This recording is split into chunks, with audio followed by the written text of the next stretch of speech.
Ito na ang L-shaped flood barrier, solusyon natin sa baha.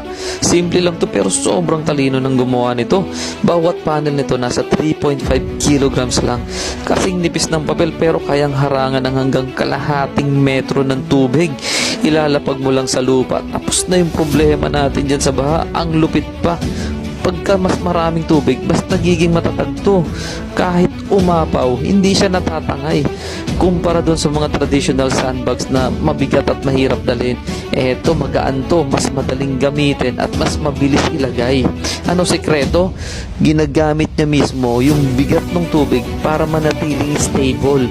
Gawa to sa ABS material kaya matibay, matagal masira at kayang i-adjust sa kahit anong setup. Pati nga pang instant swimming pool, kaya nito. Ito dapat ang solusyon natin sa baha. Kung gusto niyo pa yung ganitong klaseng content, follow lang mga boss.